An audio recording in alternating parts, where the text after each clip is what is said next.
오늘은 우리 풍성한 삶으로의 초대 이제 마지막 시간입니다. 오늘 마지막 시간으로 하나님의 해결책과 나의 응답이라는 제목으로 하나님 말씀 우리 함께 나누고자 합니다. 지금까지 우리는 이 복음이 무엇인지에 대해서 우리가 지난 3주간 동안 이 말씀을 살펴보았습니다. 그래서 일반론적인 접근으로 해서도 우리가 이 복음에 어떻게 다가가는지를 보았고요.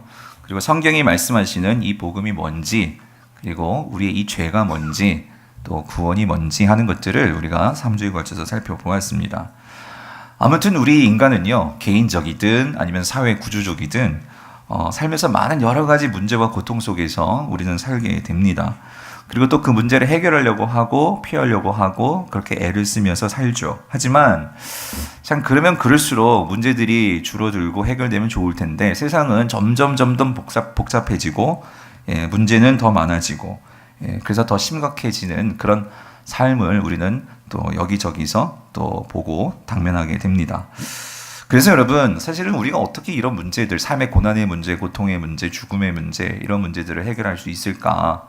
또 세상도 많은 노력들을 하고 애를 쓰지만 그러나 여러분, 우리가 그런 문제를 해결하려고 하기보다도 우리는 때론 그 문제 앞에 직면하는 그런 태도가 필요하기도 합니다. 왜냐하면 우리가 정직한 직면은 우리 자신을 정확히 보게 만들고 그것을 통해서 우리의 약함을 보게 되므로 또 우리의 무능을 보게 되므로 그 자리에서 우리가 이 창조주 되신 하나님을 만날 수 있는 또 그 은혜의 자리가 될 수 있기 때문입니다. 그래서 우리가 이런 삶의 문제 앞에서 우리가 정직하게 직면할 때에 우리가 하나님을 만나게 될 때에 하나님께서 우리에게 주시는 이 모든 문제의 근원적인 그 하나님의 진단, 문제의 그 핵심은 이 모든 것의 그 뿌리가 뭐라는 거죠? 죄라는 거예요, 죄. 그래서 우리가 지난주일에 그림 봤지만 아무리 그 나무 열매를 따가도 열매는 다시 또 열리기 마련이죠. 그래서 그 문제를 해결하려면 이 뿌리를 해결해야 된단 말이죠. 근데 이 뿌리가 뭐냐면, 이 죄가 뭐냐면 인간이 하나님의 자리를 탐하여서 하나님이 왕이 아니라 인간이 왕이 되고 인간이 주인이 되어서 모든 것을 좌지우지하려고 하는 이 인간의 태도가, 자기중심적인 태도가 우리가 죄임을 우리가 보았습니다. 그래서 결국 인간이 그것들을 다 자기 스스로 하려고 할 때 문제는 해결되는 것이 아니라 더 비극이 초래되는 것을 우리가 다각도로 살펴보았습니다. 그런데 놀라운 것은 하나님은 이런 죄된 인간을 그 죄값을 우리가 치워도 다 치를 수 있을지 모르겠는데, 그런데 하나님은 그 인간의 죄의 책임을 인간에게 묻지 아니하시고 그 책임을 하나님께서 져 주셨다는 것입니다. 이것이 놀라운 은혜죠. 그리고 또 이것이 놀라운 신비이기도 하고요. 근데 그 이유는 인간은 아무리 그 죄를 해결하려고 해도 인간은 스스로 그 죄를 결코 해결할 수 없는 존재이기에, 하나님은 이것을 너무나 잘 아시기에 하나님은 오늘 이 아들 예수 그리스도를 인간의 몸으로 이 땅에 보내셔서 인간이 해결할 수 없는 이 죄의 문제를 해결해 주신 것을 우리가 살펴보았습니다. 그래서 오늘 이 모든 것을 총정리하는 의미에서요, 이 예수 그리스도가 행하신, 이 땅에서 행하신 가장 중요한 이 특징적인 두 가지 하나님의 이 해결책으로서 예수의 일이 뭔가 하는 것을 우리가 좀 살펴보려고 하는데요. 자, 그 첫 번째, 예수 그리스도께서 행하신 그 특별한 일은 뭐냐? 예수님은 이 땅에 오셔서 하나님이 어떤 분이신지를 우리에게 보여주시는 이 일을 하셨다라는 것입니다. 그래서 여러분, 예수님의 특별한 점은 바로 이 점이에요. 예수님은 그 예수님의 가르침 속에서 항상 하시는 말이 자신의 가르침을 통해서 자신을 하나님과 이 동일시 하셨습니다. 여러분, 요한복음 10장 30절을 보면 이렇게 말씀하셨거든요. 나와 아버지는 어떻다고요? 하나이니라. 하나이다. 같다라는 거죠. 즉 예수님은 본질적으로 나는 하나님과 같은 존재다라고 말씀을 하시는 거예요. 사실 인간은 하나님과 본질적으로 같을 수가 없죠. 그래서 인간은 사실 죄도 있고요, 하나님을 알 수도 없고 또 하나님께 다가갈 수도 없는 그런 한계를 가진 존재가 인간이란 말이죠. 그래서 사실 하나님께서 구약에서는 이런 선지자나 이런 제사장, 이런 사람들을 통해서 하나님이 누구신지에 대해서 말씀해 주셨죠. 근데 인간은 그 하나님을 제대로 이해했어요? 못했어요. 오히려 하나님을 오해해서 이상한 우상들을 만들고 그것이 하나님이라고 하고 그런 잘못된 하나님에 대한 행위들을 많이 했죠. 그런 인간을 위해서 하나님은 그 하나님의 그 독생자시요 하나님이 함께 품속에서 거하셨던 이 하나님이신 예수를 인간의 몸으로 보내셔서 오늘 그 하나님이 어떤 분이신지를 정확하게 보여주시고 가르쳐주시고 말씀해주신 바로 이것이 예수님의 가장 중요한 이 땅에서 사역이었다라는 것입니다. 그래서 예수님께서 이제 제자들과 그렇게 하나님의 나라와 하나님의 이 누구신지에 대한 것을 가르쳐 주셨는데도 제자들은 그럼에도 불구하고 궁금했어요. 그래서 예수님의 제자 가운데 빌립이 이런 요구를 했죠. 예수님께 하나님을 좀 보여주세요. 그랬을 때 예수님께서 뭐라고 말씀하십니까? 요한복음 14장 9절 예수께서 이르시되 빌립아 내가 이렇게 오래 너희와 함께 있으되 내가 나를 알지 못하느냐? 자 여기요. 나를 본 자는 자 누구를 봤어요? 아버지를 보았거늘 어찌하여 아버지를 보이라 하느냐라고 말씀을 하셨어요. 그러니까 예수님의 이 땅에서 사역은 자 누구를 보여주시려는 거예요? 하나님을 보여주시려는 거죠. 즉 예수님의 그 성품이 곧 하나님의 성품이요. 예수님께 하시는 모든 기적과 행위가 하나님께서 하시는 것이요. 즉 예수님은 곧 성육신 하신 하나님이심을 보여주는 것이죠. 그래서 우리 인류로 하여금 사람들로 하여금 하나님의 심정이 무엇인지 오늘 저와 여러분들에게 우리도 마찬가지예요. 오늘 기록된 이 말씀을 통해서 하나님이 누구신지를 알려주시고자 이 땅에 오신 분이 누구시라고요? 예수 그리스도시라는 거죠. 여러분 그 예수 그리스도를 믿으시기를 바랍니다. 그런데 그렇게 오셔서 예수님이 하나님에 대해서 많은 것들을 가르쳐 주시고 보여주셨지만 자, 두 번째로 예수님이 하신 가장 특별한 일이 있죠. 그것은 뭐냐면 그 예수님은 인간을 대신하여 십자가에서 죽으시고 3일 만에 부활하셨다라는 것입니다. 사복음서를 보면 그 예수님의 이 사역들이 소개가 되어 있잖아요. 마태, 마가, 누가, 요한복음에. 그런데 예수님의 이 많은 사역 가운데, 이 지상에서 많은 사역 가운데 이 복음서 이 저자들이 거의 한 30-40%를 그 복음서에서 뭐에 집중해서 이것을 서술해 놓았느냐? 이 예수님의 마지막 일주일의 사역이에요. 근데 이 일주일의 사역이 뭐냐면 결국 예수님이 십자가를 향해 가시는, 즉 십자가를 지시고 십자가에서 죽으시고 부활하시는 이 사역은 사복음서 모두 빠지지 않고 공통적으로 이 사건이 기록이 되어 있다는 것입니다. 특별히 공간복음서에서는요, 이 예수님이 3번씩이나 내가 이제 십자가에 달려 죽고 나는 반드시 부활한다 하는 것을 3번씩이나 예언을 하셨거든요. 근데 그 예언한 내용이 공간복음서 안에는요, 그대로 3번씩 기록이 되어 있다는 것입니다. 자, 이건 무엇을 보여주는 것일까요? 그러니까 예수님의 사역에 있어서 십자가의 죽으심과 부활은 가장 중요한 예수님의 사역이셨다라는 것입니다. 자, 근데 여러분 이게요, 공간복음서의 저자들뿐만 아니라 그 후대에 이 사도 바울을 통해서 이 초대교회의 성도들에게 그 예수님을 소개함에 있어서 많은 기적도 있고 많은 일들이 있지만 가장 중요하게 그 강조하는 사건은 뭐냐? 이 예수님의 죽으심과 부활이더라는 거예요. 그거를 알 수 있는 게 오늘 본문이에요. 오늘 본문. 그래서 고린도전서 15장 1절에서 4절을 보면 사도 바울이 이렇게 얘기하죠. 형제들아 내가 너희에게 전한 무엇을? 복음을. 복음이 뭐죠? 기쁜 소식. 그렇죠? 그러니까 이 기쁜 소식을 너희에게 알게 하노니 이는 너희가 받은 것이요 또 가운데 선 것이라. 너희가 만일 내가 전한 그 말을, 이게 복음이잖아요. 그 말을 굳게 지키고 헛되이 믿지 아니하였으면 그로 말미암아 뭘 받는다고요? 구원을 받으리라. 구원을 받으리라. 그러니까 여기서 이 말을 헛되이 받지 않는다. 믿는다. 그러니까 뭘 믿는 거죠? 예수 그리스도의 죽으심과 뭐예요?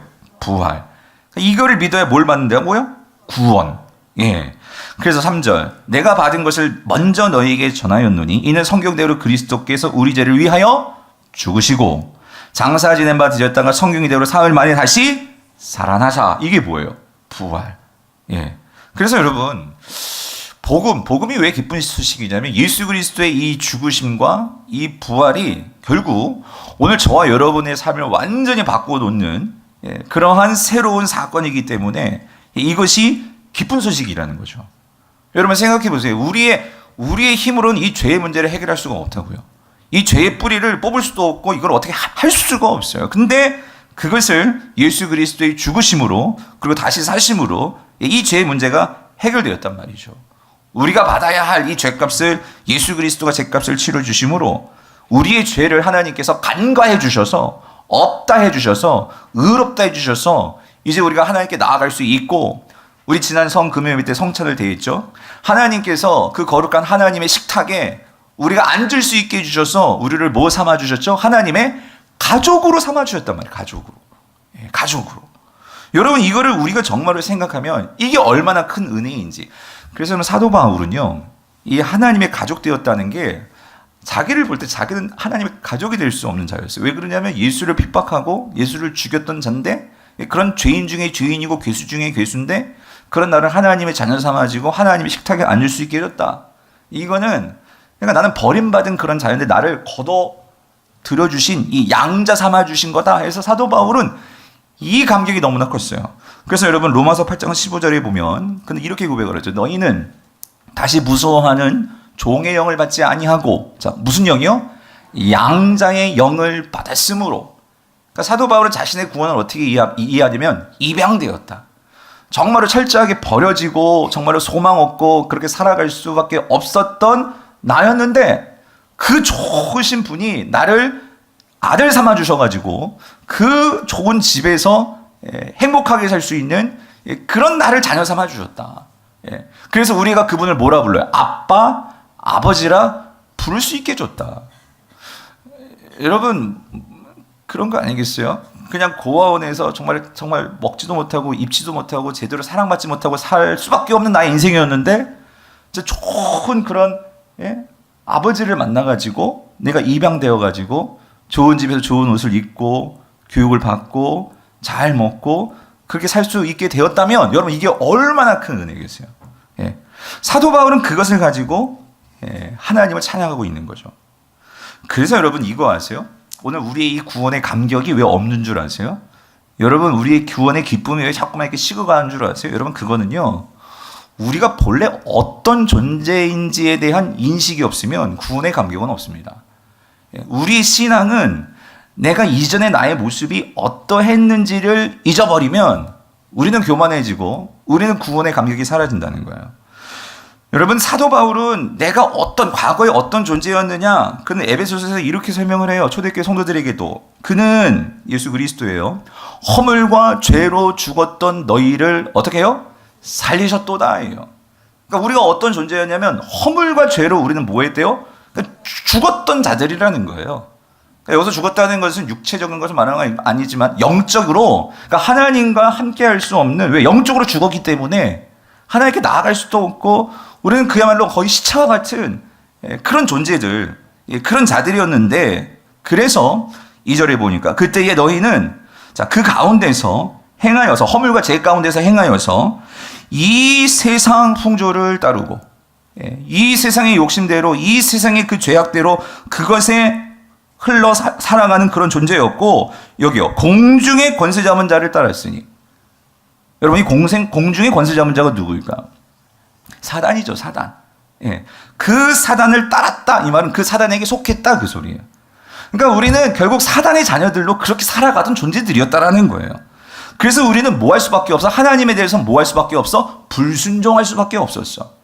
그래서 불순종의 아들 가운데서 역사하는 그 사단의 영의 지배를 받는 그런 존재들이었다라는 거예요. 우리가 정말로 그런 존재들이었는데 그렇게 살아가는, 사단의 죄의 노예가 되어가지고 결국 하나님을 인정하지 않고 그 어둠의 그림자 속에서, 어둠 속에서 살아가는 그런 존재들이었는데, 내가 왕되는 것이 제일인 줄 생각하고 살았지만 또 넘어지고 또 실패하고 또 죄 가운데 비참하게 살아가는, 그런데도 하나님을 거부하는 성도님들, 이런 자들이었어요. 만약에 여러분 우리가 그때에 그랬잖아요. 지금은 아닌데 그때에 우리가 만약에 그때처럼 이렇게 우리가 계속 살아간다면 우리의 결국은 뭘까요? 우리의 마지막은 뭘까요? 하나님의 진노를 받는 거죠. 하나님의 심판 가운데 떨어지는 거죠. 그래서 여러분 이거를 아셔야 된다는, 우리가 이런 진노의 자녀들이었다는 거예요. 불순종의 자녀들이었다는 거예요. 여러분 제가 그 자막에는 안 나왔지만 이렇게 만약에 우리가 이러한 상태에서 끝났다면 요한계시록 21장 8절은 우리에게 뭐라고 말씀하시냐, 이러한 에베소서 2장 1절부터 2절의 이 삶의 결론은 이겁니다. 계시록 21장 8절. 그러나 두려워하는 자들과 믿지 아니하는 자들과 흉악한 자들과 살인자들과 음행하는 자들과 점술가들과 우상숭배의 자들과 거짓말하는 모든 자들은 불과 유황으로 타는 못에 던져지리니, 이게 뭐예요? 지옥이죠, 지옥. 지옥에 던져지리니 이것이 둘째 사망이라, 여러분. 사망이라. 성경은 분명히 말씀하세요, 여러분. 우리의 운명은 지옥입니다. 예. 여러분, 이걸 누가 막을 수 있겠냐고요, 저와 여러분들. 우리가 이런 존재들이었고 이런 삶을 살았는데, 그런데 사도 바울은 뭐라고 얘기해요? 에베소서 2장 8절. 너희는 은혜에 의하여 뭐로 말미암아? 믿음으로 말미암아 뭘 받았다? 구원을 받았으니. 누구에 대한 믿음이요? 오늘 이런 죄인 중에 죄인인 나를 하나님이 뭐라고? 예수 그리스도를 보내셔서 십자가에서 죄값을 치르게 하시고 그 죄값을 치름으로 나를 의롭다 여겨주시는 이 칭이요. 여러분, 이게 놀랍지 않으세요? 예? 그걸 통해서 그 의롭다 하심으로 칭해 주셨는데, 그걸 내가 믿으면 내가 뭘 받아요? 구원을 받으니. 그 사단의 진노의 자에서 우리를 들어서 하나님의 그 은혜의 식탁에 앉혀놓으시고, 너는 내 아들이야, 너는 내 딸들이야 라고 말씀하시는 이 은혜를 주시니, 이것은 너에게서 난 것이 아니죠. 여러분, 구원이 우리에서 났어요? 날 수가 없죠. 우리에게서 난 것이 아니요, 뭐라고요? 하나님의 선물이라. 선물이라. 이럴 때 할렐루야가 나와야 되는데, 여러분. 아멘이시죠, 여러분? 이거를 생각하면 어떻게 가만히 있을 수 있겠냐는 거죠. 그런데 여러분, 더 놀라운 게 뭔지 아세요? 그러니까 여러분, 이게 결국 십자가에서 예수님께서 이루신 일이잖아요. 근데 하나님은 여기서 그치지 아니하시고 이거를 변개치 못하도록 이것이 확실한 사건이야 라는 것을 도장 꽝 찍어주시고 하나님께서 보증해 주시는 그 확신을 주시는, 그게 뭐예요? 부활이라는 것이. 부활. 여러분, 만약에 예수님께서 십자가에서 죽으셨는데 부활하지 않으셨으면, 여러분, 그분이 하나님의 아들인지 그분이 우리의 죄를 정말 사했는지 누가 알겠어요, 여러분? 여러분, 그렇지 않아요? 얼마나 그 당시에도 자기가 메시아라고 죽었던 사람들이 예수님만 있지 않았어요. 가짜 메시아들 얼마나 많은데, 지금도 많잖아요, 자기가 예수라는 사람들. 그런데 그들 죽으면 끝나요.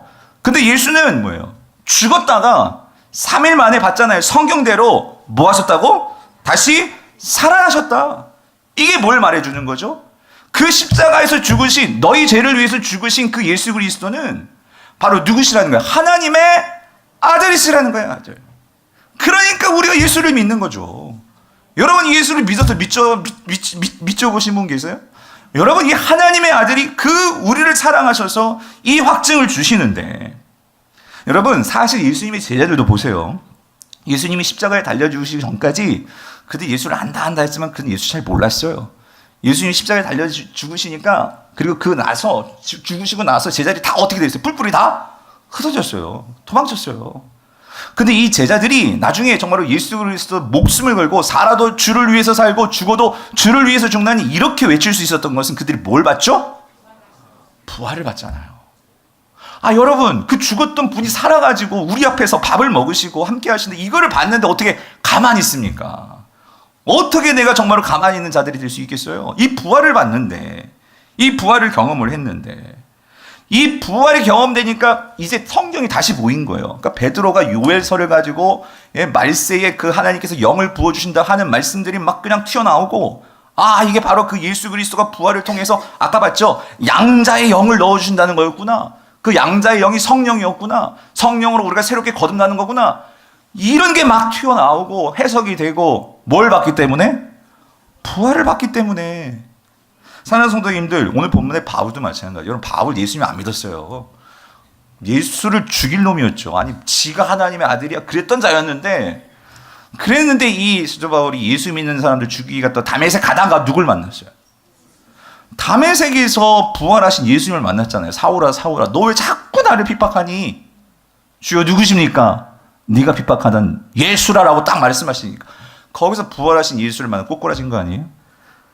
그래서 오늘 본문 뒤에 보면은요, 고린도전서 15장 8절 9절 이렇게 말하는 거예요. 맨 나중에 만삭되지 못해. 자기를 그렇게 비유를 하는 거예요. 나는 제대로 제대로 된 사도도 아닌데, 근데 예수님이 나를 사도로 삼아 주셨단 말이에요. 그러니까 미수가 사도라는 거지, 자기는. 어떻게 보면. 하여튼 만삭되지 못하여 난자 같은 나에게도 뭐 하셨다? 보이셨느니라. 보이셨느니라. 이거 어디서 봤어요? 다메섹 조선에서 봤지. 그걸 말하는 거잖아요. 그래서 나는 사도 중에 가장 작은 자라. 나는 하나님의 교회를 박해하였으므로 사도라 칭함을 받기를 감당하지 못할 자인데, 주님은 내가 너를 쓸 거야. 너는 이방인 위한 나의 뭐야? 사도야. 이거를 받았단 말이에요. 이 부활하신 주님을 만나고 나니까 그의 인생이 완전히 바뀌어버렸단 말이에요. 삶의 목적이 분명해졌단 말이에요. 그랬을 때 사도행전 뭐라고 말해요? 20장 24절. 내가 달려갈 길과 주 예수께 받은 사명 곧 하나님의 은혜의 복음을 증거하는 일을 마치려 하면은 나의 뭐조차도 생명조차도 조금도 귀한 것을 여기지 아니하노라라고. 여러분 어떻게 이런 일이 일어나냐고요. 생명의 주님, 부활의 주님을 만나니까. 근데 여러분 이게 바울만이 아니라 여러분 부활을 경험한 성도들, 초대교회 성도들은 다 이렇더라고. 왜 그러냐면 여러분 예수님께서 이런 말씀 하셨거든요. 요한복음 11장 25절 26절. 예수께서 이르시되 나는 뭐래요?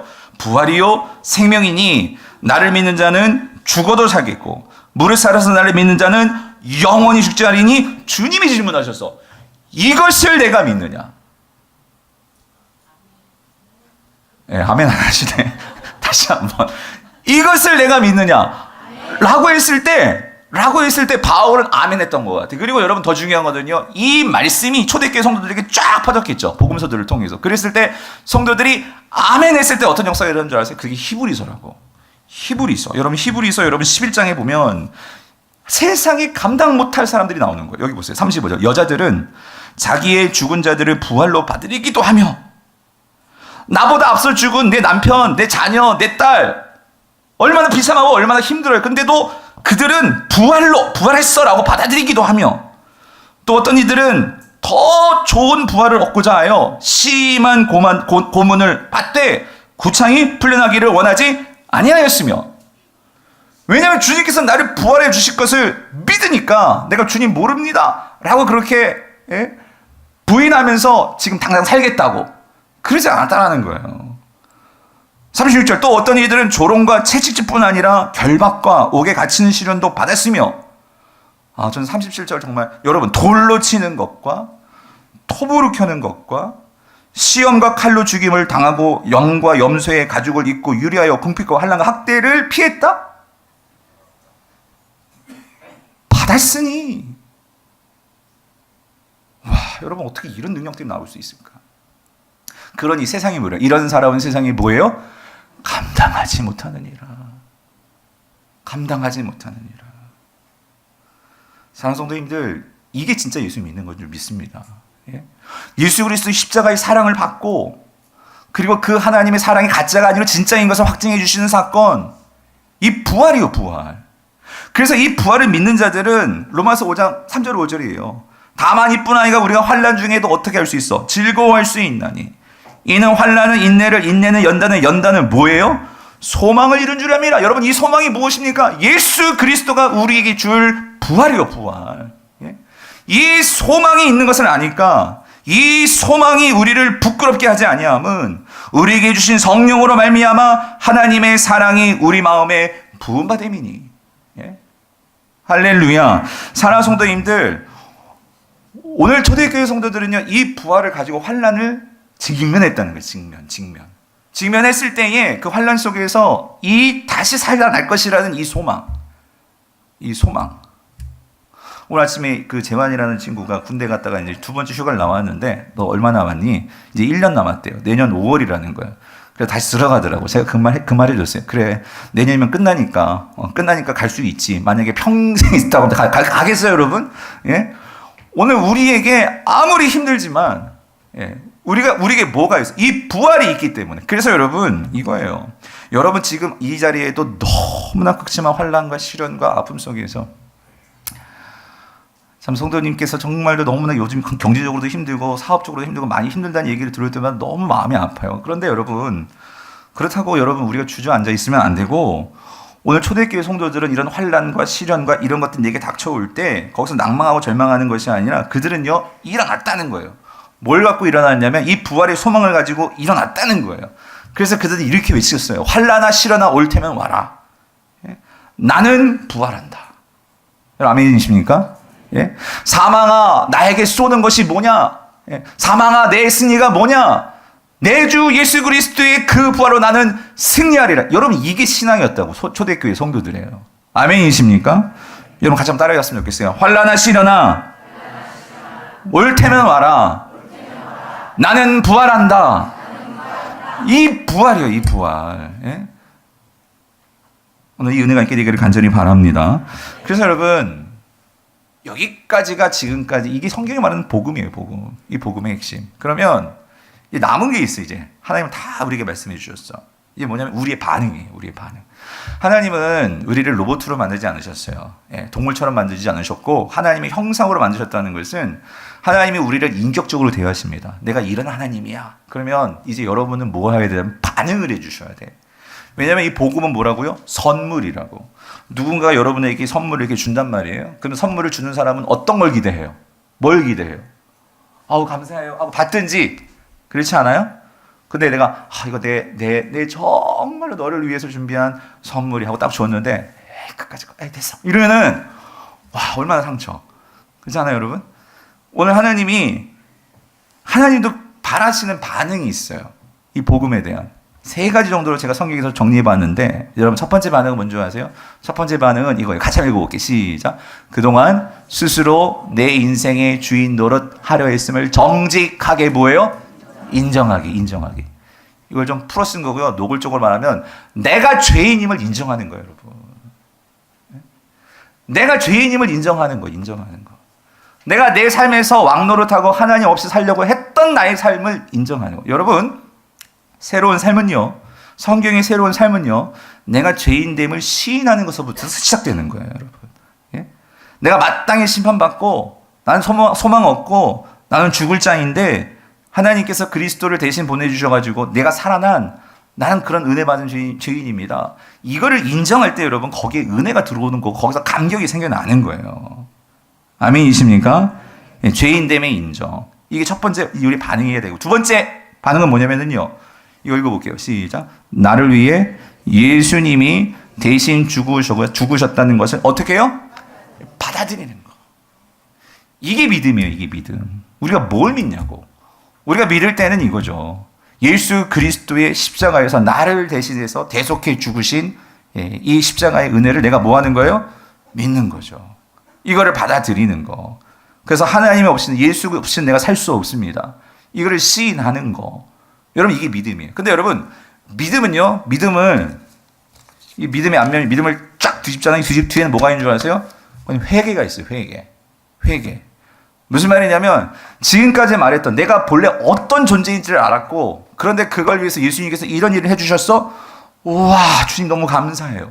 난 정말 소망 없는 자였는데 어떻게 이런 일을 해주셨어요? 하고 뒤돌리는 순간 나는 이제 어떻게 되죠? 회개는 뭐냐면 그래서 과거의 이 죄와 사망의 노예로 그렇게 살았던 내가 이 은혜를 알고 이제 싹 돌아서서 하나님 보고 예수님을 향해서 살아가는 삶의 방향 전환. 이게 뭐예요? 회개라고. 근데 많은 분들이 회개하면 내가 이 죄를 지었네.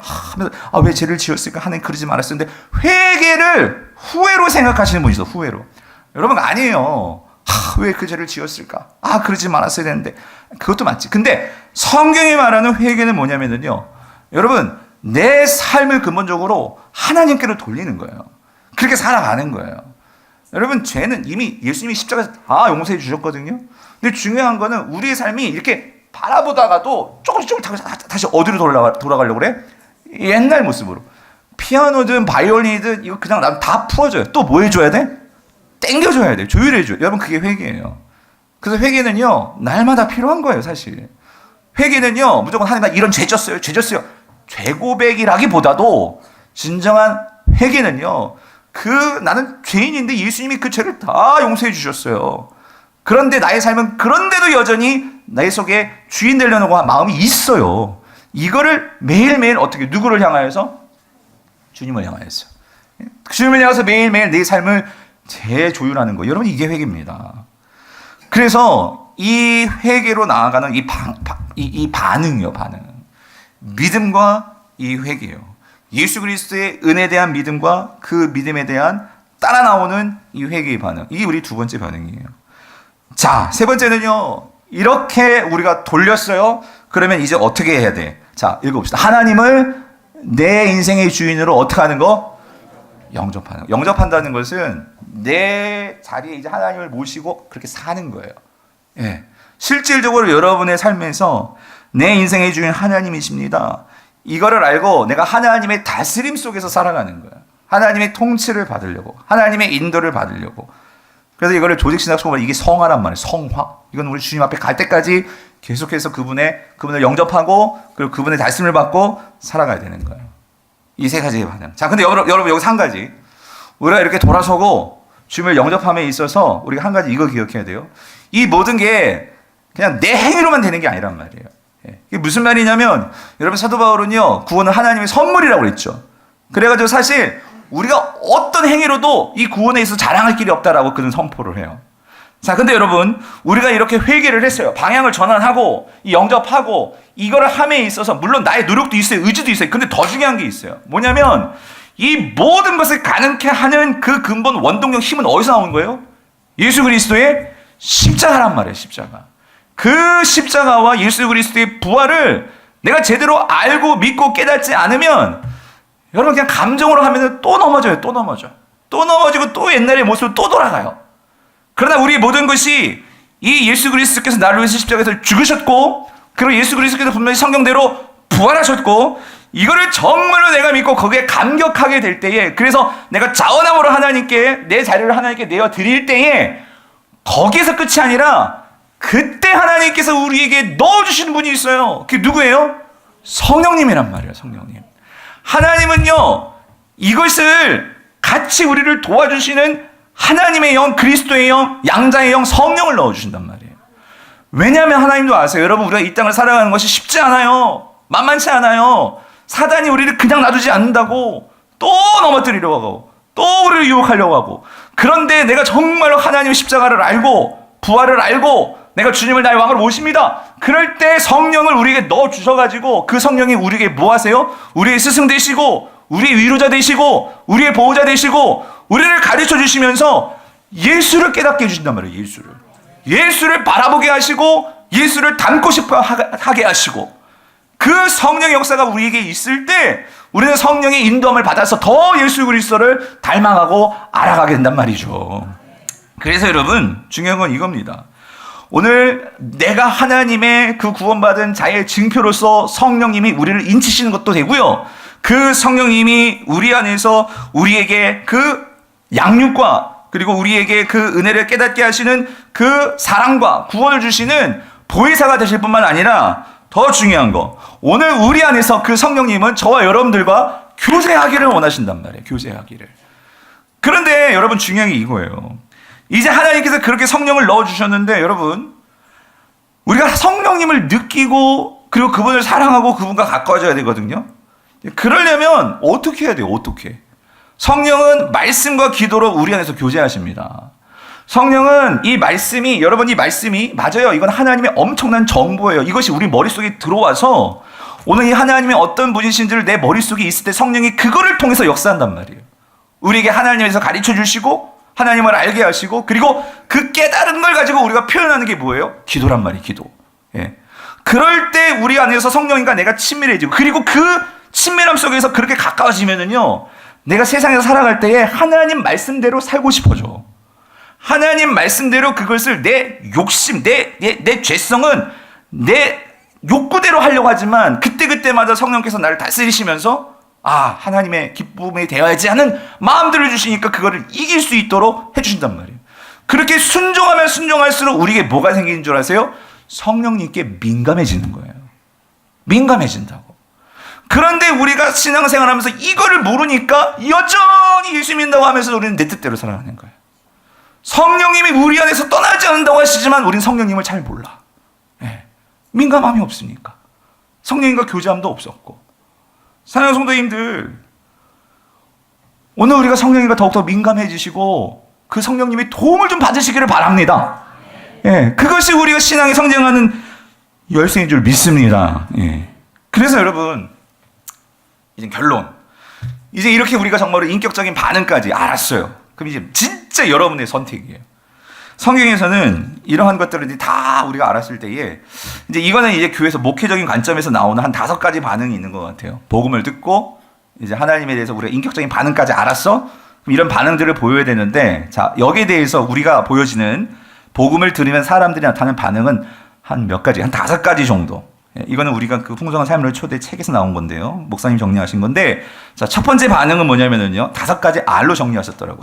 첫 번째는 뭐냐면요, 기쁨입니다. 기쁨, rejoice. 이거는요, 그러니까 예수님을 처음 믿는 사람이든 아니면 예수님을 뭐 믿다가 다시 복음을 들은 사람이든 이걸 진짜로 깨닫게 되면은요, 기쁨이 생기는 거예요. 왜냐하면 아니 난 지옥 갈 수밖에 없는 존재였는데, 그잖아요. 나는 진짜 내 힘으로는 뭐 어떻게 살아갈 수 없는 그런 존재인데 하나님이 나를 사랑하신단 말이야. 예. 나를 놓지 않으신단 말이야. 예. 그리고 성령까지 보내주셔가지고 나와 함께 동행하기를 원하신단 말이야. 이거를 내가 정말로 깨닫고 알게 되면은 이게 너무 기쁜 거죠. 감사한 거죠. 그리고 이제는 내가 내 삶의 주인이 아니라 주님이 내 삶의 주인이시니까 오히려 더 그것이 뭐예요? 평안한 거지. 왜? 주님께 맡기면 되니까. 그리고 그분을 따라가면 되니까. 그분은 만왕의 왕이시오 만주의 주가 되시니까. 아멘이십니까? 그러니까 기쁜 거예요. 기쁜 거예요. 예. 이 반응을 보이든가. 두 번째는요, 재현신입니다. 이건 뭐냐면 내가 예전에 이 기쁨을 잠깐 맛봤어. 내가 처녀 때든지 아니면 총각 때든지 아니면 뭐 청소년 때든지 이 기쁨을 잠깐 맛봤어. 근데 어느 순간인가 이 기쁨을 잃어버리고 그렇게 살아온 거예요. 그러면서 뭐 교회에 나오실 수도 있어. 근데 어떤 분들은 교회 아예 떠나시는 분도 있을 수 있고, 예, 이런 시간을 보내다가, 그러니까 다시 말하면 이건 뭐예요? 나의 주인 대신 그 주인을 잃어버린 상태죠, 그냥. 예, 그렇게 살게 된 거예요. 그러다가 다시 이렇게 복음을 듣고 다시 예수 그리스도에게 재헌신하게 되는, 리커밋하게 되는 이런 단계가 있을 수 있단 말이죠. 예. 그래서 여러분 오늘 잘 기억하세요.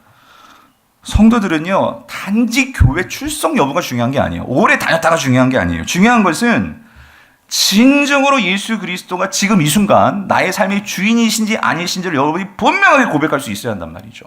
예. 이것이 고백될 때에 여러분 나의 신앙생활이 달라진다는 거예요. 예. 그래서 우리가 매일 뭐 해야 돼? 리커미트, 재헌신을 해야 한단 말이죠. 예. 주님은 나의 주인이십니다를 우리가 다시 한번 새기는 이, 예, 반응이요. 세 번째는 영접입니다. receive, 받아들이는 거예요. 이 영접이라는 것은, 그러니까 이 복음의 내용, 지금까지 전해드린 이 복음의 내용을요, 여러분 중요한 거 이거요, 진실로 여러분이 동의할 수 있어야 되는 거예요. 동의. 아, 그렇군요. 예, 내가 주님을 받아들이겠습니다. 내 인생 정말로 신기루 같고 내 인생 어디가 길인지 몰랐는데 목사님, 나에겐 정말 그런 인도자가 필요해요. 그 주님을 내가 모시고 내 인생을 좀 인도해 줬으면 좋겠어요. 여러분, 이게 영접의 반응이라는 거예요. 영접의 반응. 근데 여러분, 여기도요, 어쩌면 그럴 수 있어요. 한 번도 여러분 내 입술로 정말 주님, 나는 주님이 필요합니다. 주님, 저를 위해서 대신 죽어주시고 나를 위해서 십자가에서 죽으시고 부활하신 그 주님을 내가 믿기 원합니다. 내가 정말로 그 주님을 나의 주인으로 모시고 내가 순종하며 살기를 원합니다. 라고 여러분의 입술로 그것을 진실되게 고백한 적이 있는지 없는지를 보셔야 된단 말이에요. 이게 없이 그냥 부모 신앙 끌려다니면서 신앙생활 할 수 있어요. 이 영접 없이 그냥 내 안에 끌려가지고 여기 와 앉아 있을 수 있단 말이에요. 이런 고백 없이 그냥 친구 따라 사람 보면서 그냥 교회 나오실 수 있단 말이에요. 근데 여러분, 이거 진짜 내가 인격적으로 주님을 영접함이 없으면, 왜? 하나님이 인격적이신 분이시기 때문에 여러분 어쩌면 여전히 죄인의 상태로 있을 수 있단 말이에요. 그럼 그 마지막은 뭐라고요? 지옥이라고, 여러분. 우리 인생에 그때는요, 이거 해결할 수가 없어요, 여러분. 예. 그래서 이 문제가 오늘 이 부활주일에 너무 좋은 타이밍이잖아요. 그 예수 그리스도가 정말로 부활하심을 만천하의 교회들이 예배하면서 그것을 선포하는 이날에 여러분들이 이 자리에서 정말로 그것이 나에게 정말 내 부활인지 아닌지, 정말로 그렇다면 주님, 내 인생에 해결하지 못하는 나의 근본적인 이 죄 문제 나는 해결할 수 없사오니 주여 나를 받아주옵소서. 이 영접이 있어야 한단 말이에요, 여러분. 예? 마지막, 네 번째 반응은요, 이건 리서치예요. 이건 조금 더 알길 원하는 거예요. 이게 뭐냐면은 이제 들었어. 네 머리로는 알겠어. 근데도 아직까지 긴가민가 한다는 거예요. 예. 왜냐면 내가 아직 해결할 문제들이 많아. 예. 뭐 그게 뭐 물질적인 문제일 수도 있고 관계적인 문제일 수 있고 내가 아직 지금까지 믿고 왔었던 어떤 신앙일 수 있고 다른 종교의 신앙일 수도 있고 그러니까 아직까지도 여러 가지 갈팡질팡하는 뭐 그런 문제들이 있을 수도 있어요. 그러면 거기에 대해서 좀 더 고민할 필요가 있어요. 예, 맞아요. 왜냐하면 여러분 이 믿음이라는 것은 여러분 억지로 믿어도 되는 게 아니에요. 예, 하나님은 인격적이신 분이시기 때문에 이건 내가 정말로 스스로 동의해서 하나님께 내 발로 나오기를 하나님 원하세요. 예, 그렇기 때문에 여러분이 더 알아가는 시간이 필요할 수도 있어요. 하지만 그러나 여러분에게 있어서 이 리서치 내가 하나님을 알아간다는 것이 어떤 핑계가 될 수도 있다는 거예요. 뭐냐면 내가 이제 다 알고 이제 진짜 공감도 하는데도 아직까지도 내가 세상에 예? 세상의 즐거움 있잖아요. 이게 너무 좋은 거야 아직은. 예? 이거를 놓치지를 못하겠어. 왜냐면 교회 가면 막 이제 예배도 맨날 나가야 되고 뭐 이런 거 있잖아요. 예? 뭐 성경도 읽으라고 하고 막 말하는 거 많잖아요. 그 내가 어떻게 그걸 다 하지? 이럴 수 있단 말이야.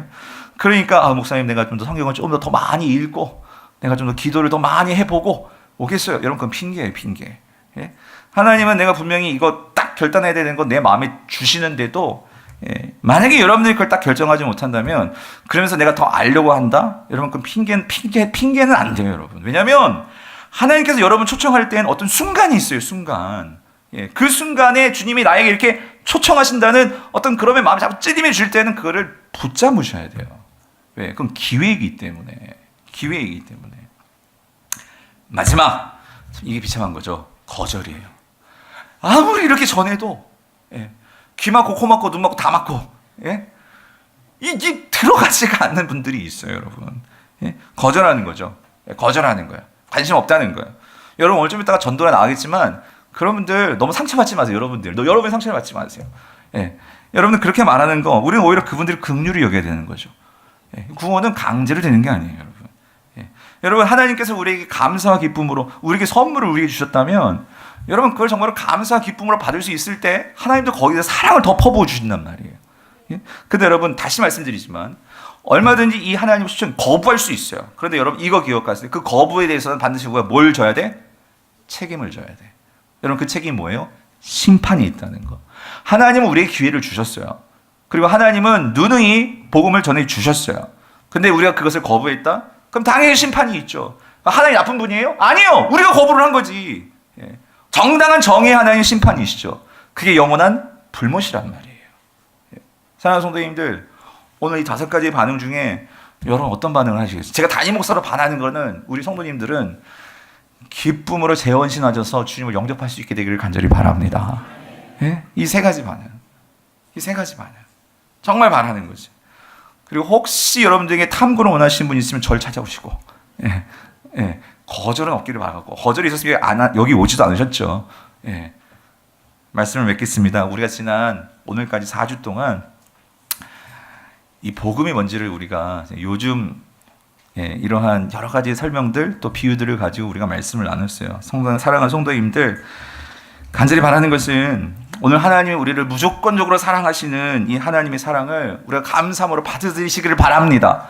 그래서 여러분이 먼저 받아들이셔야 돼요. 받아들여서 우리 안에 있는 상처나고 찢겨진 그런 마음들을 여러분 그 사랑을 잘 채우시기를 바라요. 그래서 여러분이 먼저 예, 사랑으로 충만해지셔야 누구를 사랑할 수 있다고? 이웃을 사랑할 수 있다고. 그러니까 이웃을 사랑을 할 때 이 세상이 달라 보인단 말이에요. 그럴 때 세상을 섬길 수가 있고 구제할 수가 있고 우리가 선교할 수가 있고 예, 우리가 세상을 정말로 하나님의 나라로 만들 수가 있게 된다는 거죠. 그래서 오늘 이 하나님의 일에 동참하심으로 우리의 생각을 뛰어넘으시는 하나님의 이 풍성한 삶을 사시는 저염될 수 있기를 여러분 간절히 바랍니다.